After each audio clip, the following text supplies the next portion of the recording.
জিনিস লাগবে এলম শিখার জন্য।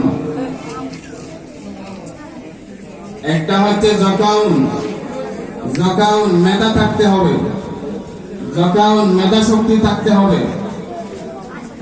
মেধা আল্লাহ তাআলা প্রত্যেক জনকে দান করেছেন।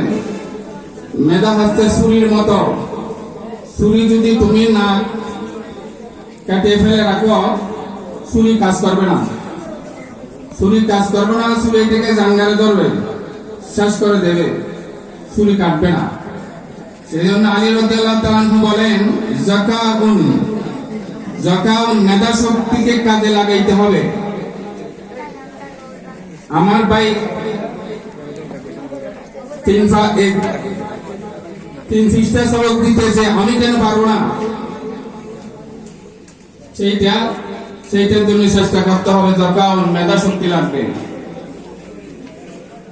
আরেকটা হচ্ছে হেরসুন, লালচ থাকতে হবে, লোভ থাকতে হবে। পড়ালেখার জন্য লোভ থাকতে হবে। আমার ভাই পারতেছে, আমি কেন পারবো না? তকরিম তো আমার মতো একজন ছাত্র, তকরিমি কেন পারলো? আমি কেন বিশ্বজয়ী হাফেজ হতে পারবো না? সেইটার জন্য লালচ থাকতে হবে। এর জন্য ইস্তেবার, ধৈর্য থাকতে হবে। যতদিন কোরআনের হাফেজ না হইতে পারে এখান থেকে যাব না, ধৈর্য থাকতে হবে। বলগাতুন, অর্থ থাকতে হবে কিছু।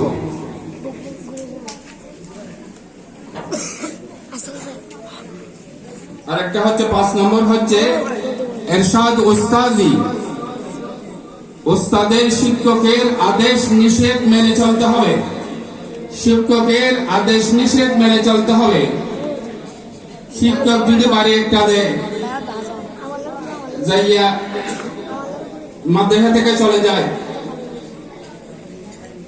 হুজুরের বিরুদ্ধে বিচার আনে, ওইগুলো হবে না।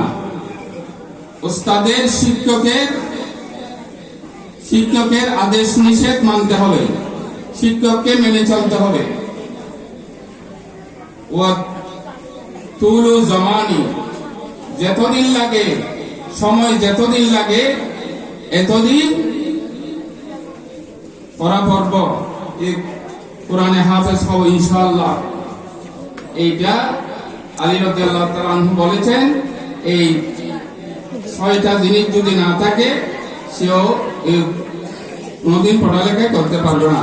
তো এই ছাত্রদের জন্য আমরা সবাই দোয়া করব, ইনশাআল্লাহ ছাত্ররা যেন হাফেজের সাথে সাথে বড় আলেম হতে পারে। আলহামদুলিল্লাহ, হযরতের দেয়া বক্তব্য আমরা প্রতিটি অক্ষর পালন করার চেষ্টা করব ইনশাআল্লাহ। সম্মানিত উপস্থিতি, এ পর্যায়ে আমাদেরকে একটি ইসলামী সঙ্গীত